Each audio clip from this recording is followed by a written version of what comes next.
than a century ago, Mark Twain wrote that Hawaii was the whaling capital of the Pacific, where hundreds of ships set sail for the northern whaling grounds to battle, as Twain described it, the savage humpback.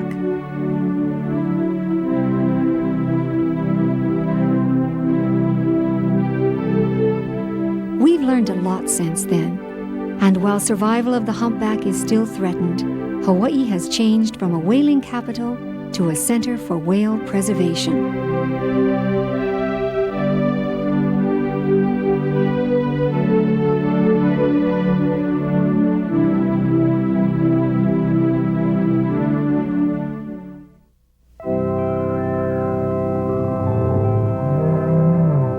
They return every year like clockwork from the cold North Pacific.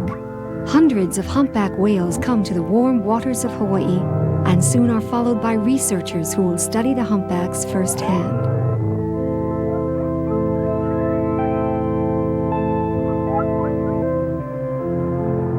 But scientists aren't the only people attracted by the return of the whales.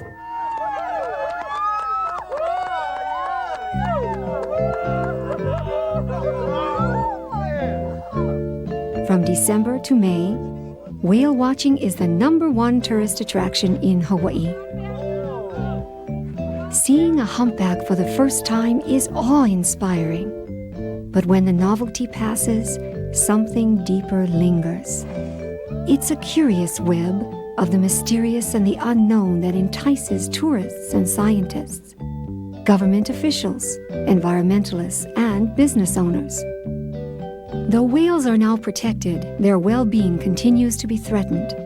The humpback remains an endangered species, and researchers are racing to learn more about them, knowledge that could save them from extinction. Decades of research have taught us a lot about the humpback. We know, for instance, that the 6,000 miles they travel round-trip between Alaska and Hawaii makes their migration one of the longest of any species. In the fall or winter, they begin to proceed southward to 3 areas in the North Pacific, to southern Baja California and offshore islands, to certain locations in the western Pacific around the Bonin Islands and Okinawa, south of Japan, and also to the Hawaiian Islands. The Hawaiian Islands are the major locus for the whales. That is, more whales come to Hawaii in the wintertime than to these other 2 grounds. Humpbacks are mammals, like humans, and they probably evolved from land animals more than 45 million years ago.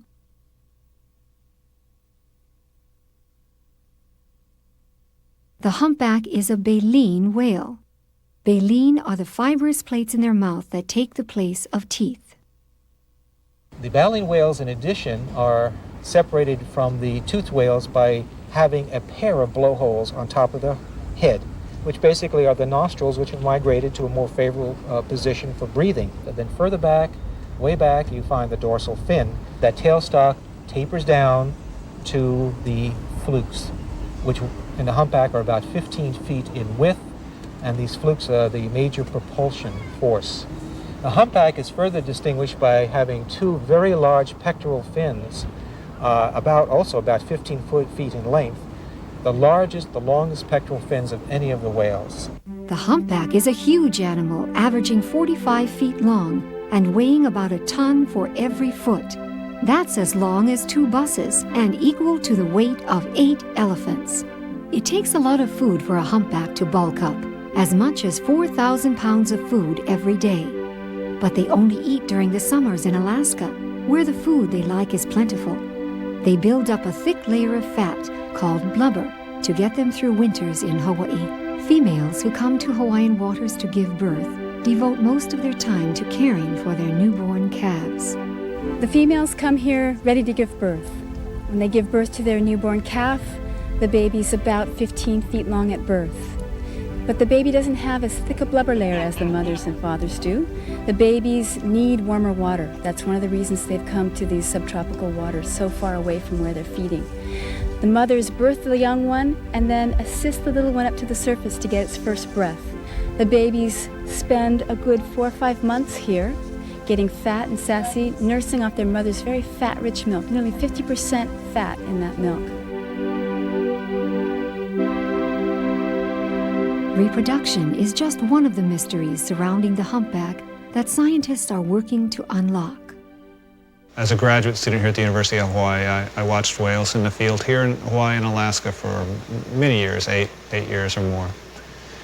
And it was our inability to understand some things by simply observing them that led me to develop these techniques.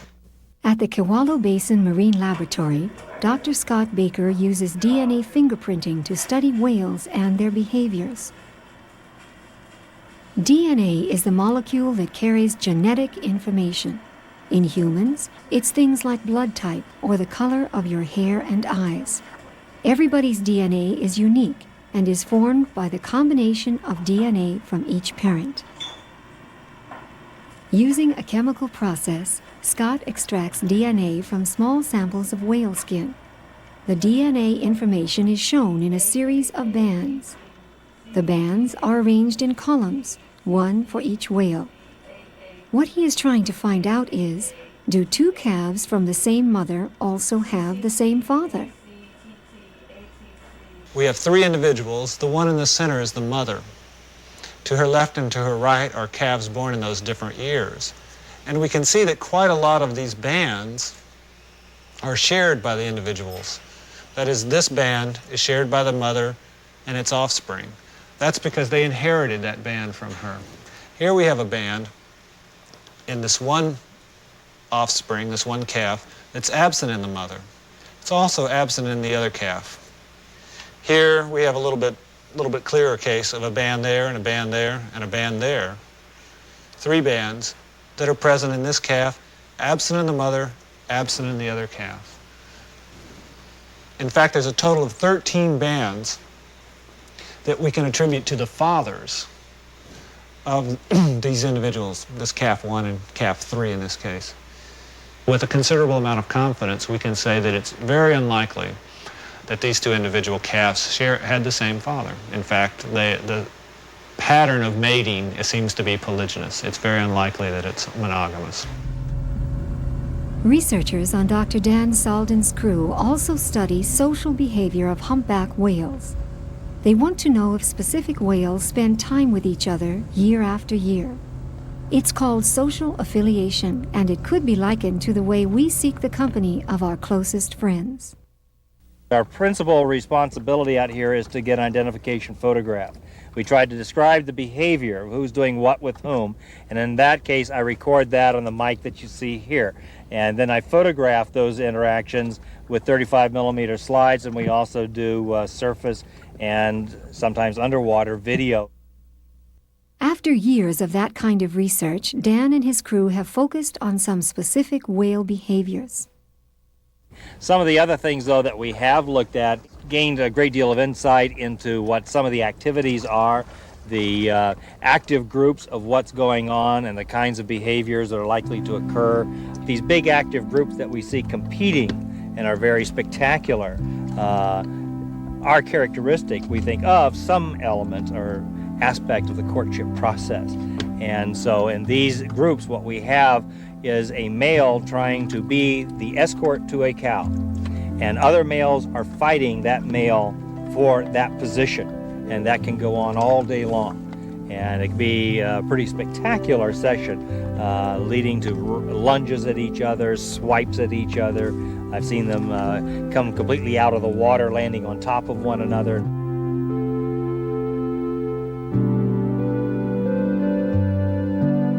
Dan tracks the humpbacks in Hawaii by creating a photographic library of individual whales. The humpback whale has a tail or a fluke that on the undersurface ranges from almost all black to all white. And that fluke has a pigmentation pattern in it. And that pattern is unique. It's very much like our own fingerprint. In addition to that, the whales will have various other scars, sometimes caused by predators, sometimes by accidents, etc., that also help to distinguish them. And so we photograph those underneath surfaces of their tails, and we record that in a catalog. Some of the catalogs are published, and the identifications are used to keep track of the movements of particular whales. So I'll just put down that that was the footprint you were... Just barely. This crew of Sierra Club volunteers is helping Dr. Marcia Green study the interaction of whales and boats. From a land station on Maui, crews observe whales and record how they react when vessels pass very nearby. The vessel impact research I've been doing since 1989. We watch a pod and record all their behaviors for anywhere from 20 minutes to a half an hour and wait for a boat to come by. Invariably a boat will come by. And then the boat sometimes will stay and watch the whales, or sometimes the boat will leave. So we just keep recording the movement and the behavior of the whales, the movement of the boat, and after the boat leaves the area, we continue to record the behavior of the whales for up to at least a half an hour after the boat leaves the area. When we analyze the data, I tend to find the presence of a boat significantly changes the behavior of a pod of whales. I'm in the area. I'm just going to wait for them to come up again. Most boaters obey the laws and keep their distance from the humpbacks, but some don't. So when one of these boats gets too close, Dr. Green has found that whales tend to swim away and decrease their surface activity. After the boat leaves, they spend long periods underwater as if hiding. That's not healthy for the calves, who need to surface more often to breathe. Marcia is also interested in social behavior. She and her crew are trying to analyze how pods of whales communicate with one another. The land-based team spots a pod, then radios directions to Marcia's boat. Then, underwater microphones called hydrophones are dropped into the water to record the whale sounds. At the same time, researchers describe what they see on the surface. A detailed written log is kept, containing the researchers' descriptions and the time they occurred. Back at the lab, researchers match up what they hear on the sound recordings with their surface observations from the log to try to figure out what the sounds mean. I will hear calves sometimes making little sounds when they're around their mother. The other kind of pod that will more frequently make sounds are large fighting groups of males. And when they're fighting, they'll be grunting and growling and, making sort of aggressive type sounds.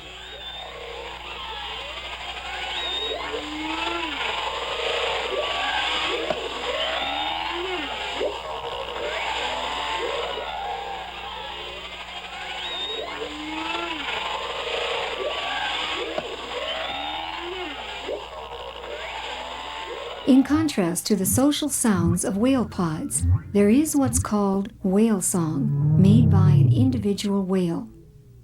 All the singing humpbacks recite the same song every year.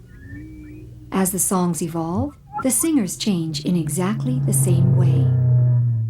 Adam Franco is one of several researchers who has spent years studying these whale songs.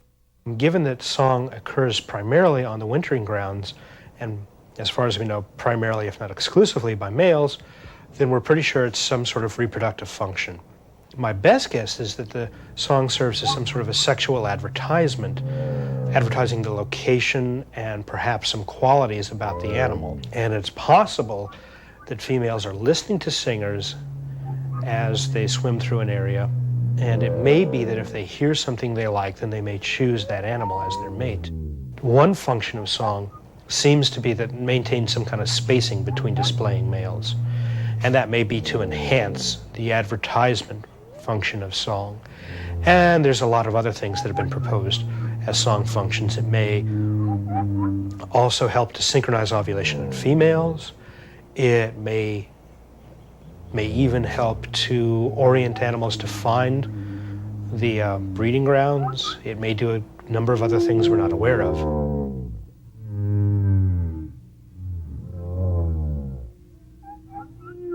Sounds and song are just one aspect of a variety of whale behaviors, and researchers are still wondering what most of them mean.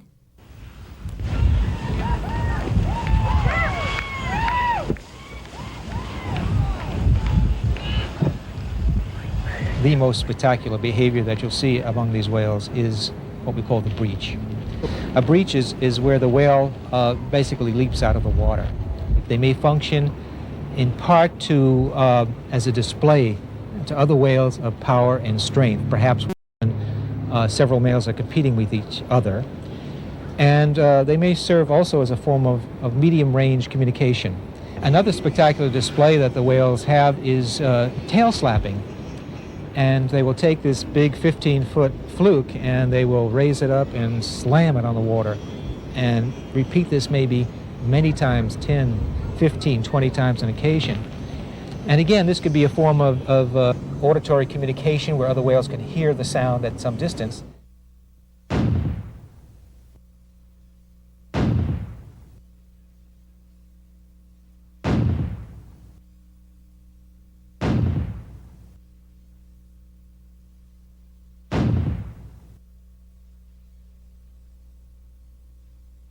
And very often you'll see a pectoral fin extended out of the water, waving slowly or being slapped on the water.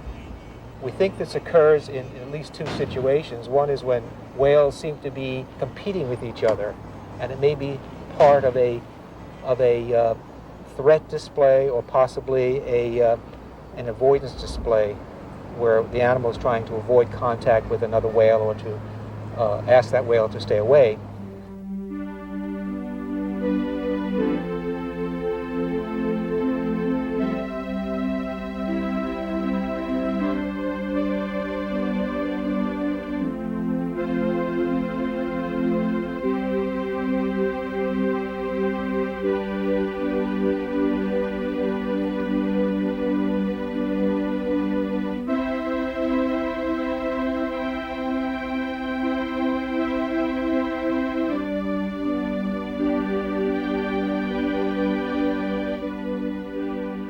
Learning more about the humpbacks is important because it can only help to preserve them. In recent decades, their numbers have dropped dramatically.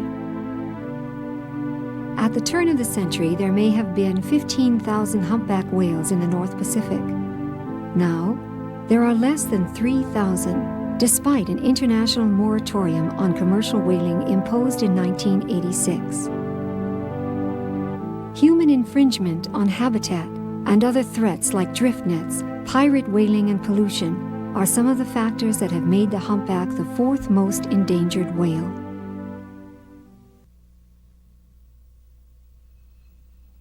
Gene Witham is part of the fight to reverse that trend. As an agent for the National Marine Fisheries Service, he enforces federal laws like the Endangered Species Act, which extends a broad range of protection to endangered wildlife and the habitat they depend on to live, and the Marine Mammal Protection Act, which protects all marine mammals from threats by humans. You get up in the morning and say, okay, we know that as agents of the Department of Commerce, National Marine Fisheries Service, that we're the only person out here that is going to protect these whales today, other than the people that maybe are trying to keep them getting arrested. So in that capacity, you kind of psych yourself up to say, okay, today I'm going to make sure that no whales are bothered. In Hawaii, federal rules prohibit anyone from approaching closer than 100 yards of any humpback, or 300 yards in designated cow-calf areas. Maui's waters are especially populated with newborn calves and their mothers who need the protection of these laws. It's actually, when we say it's endangered, that means in all likelihood, if there isn't something done to change the drift that this animal is going, that it will be, in the near future, probably become extinct. One of the things we routinely do is set up in the morning or any time of day when we pick a particular area. This is, of course, McGregor Point. This being a cow-calf area, it's a little more critical than it is in some of your other areas, which are 100 yards. We particularly want to protect the cow-calves in this area. So we'll set up with our camera and our spotting scope and binoculars and still camera and be ready to go ahead and document an encounter. It may be a violation, it may not be a violation, But what we look for is if we have a pod of whales or a single whale moving through the area, then we go ahead and get ready to just monitor this whale as it goes through. Then as boats or aircraft or swimmers or kayakers or windsurfers, anybody approaches that whale, we're hopefully in a position to document the encounter.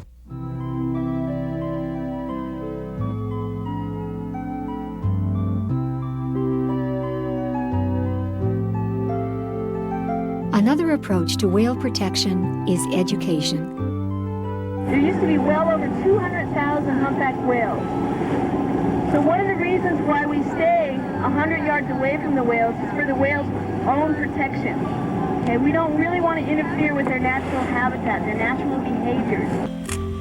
For the thousands of people who take whale watch cruises, it's a chance to learn about the whales while seeing them in their natural habitat. Conservation groups train and work with naturalists who lead the cruises. Combining enthusiasm with the latest scientific information, these naturalists make sure that passengers not only enjoy being with the whales, but begin to understand them as well. We actually have had people ask us the question, well, isn't being out here on the water with the whales disturbing the whales? And my answer is, this is probably the most powerful way to save the whales. By bringing people out here and seeing the whales close in their own natural environment, people are deeply moved. There's no more powerful way than actually having people on the water, close to the animals, seeing how gentle they are, even though they're huge. Their bodies are gigantic. They're very gentle. They approach the boats. They're curious about us. When that happens, it's an experience few will ever forget. Yes, we do. We love you. We love you. Yes. We do. Love. Show some love. Come on. Hi, look at her eyes. She's going, there you guys are. There you guys are.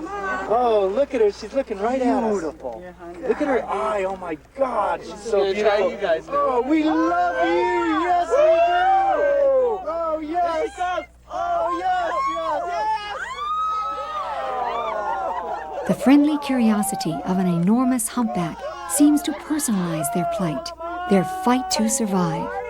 People who have had such a close encounter somehow find it easier to understand what the whales symbolize.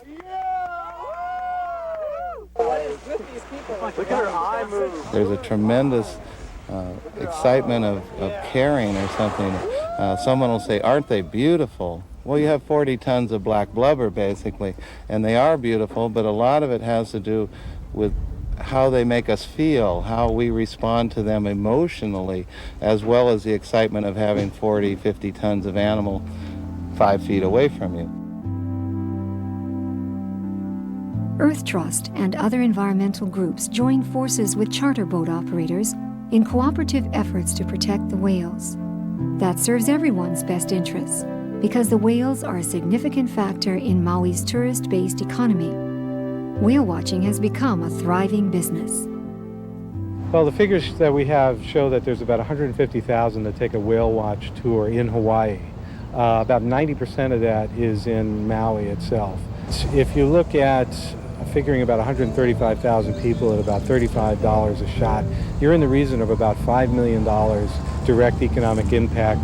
And with a multiplier of 2 to 3, you can see that it's a pretty impressive piece of business.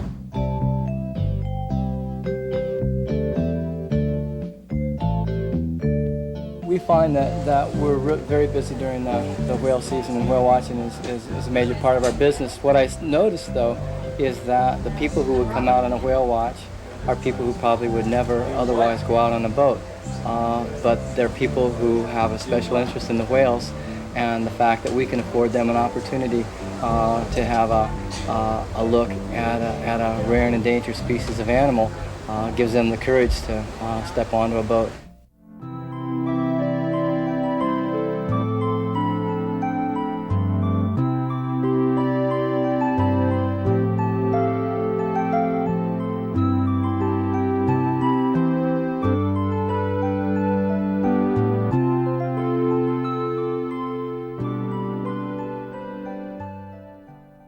Building a deeper understanding of the whales falls to organizations like the Bishop Museum.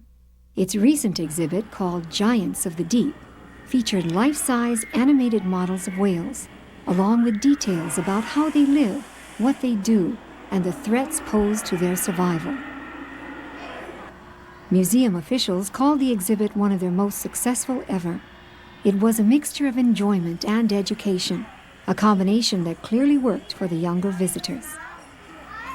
The reaction of the students as they walk in that front door, as you may have seen, is wide eyes and taking a look at these giants of the deep, if you will, that normally are on a TV screen or far off in the horizon.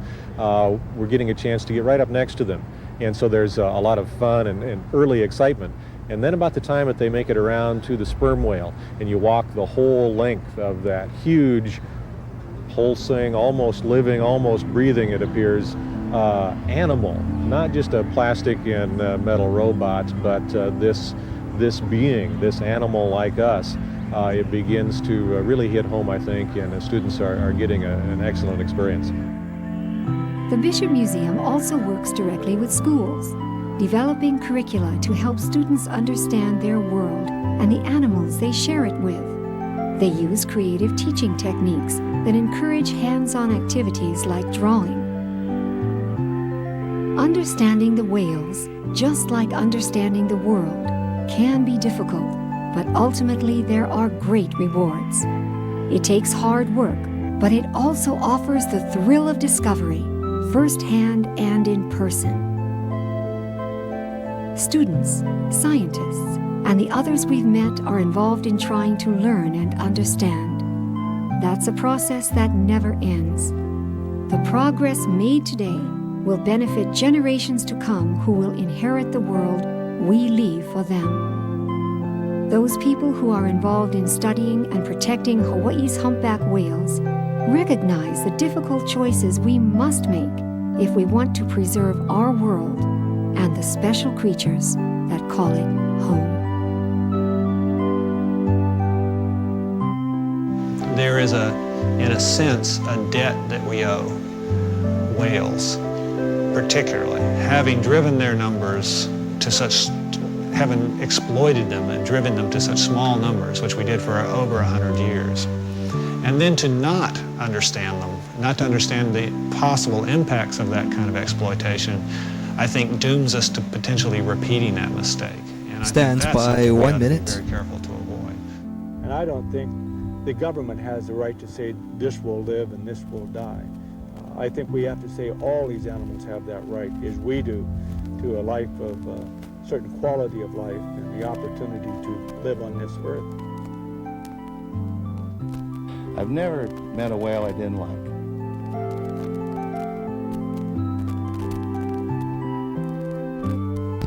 Stands by 30 seconds.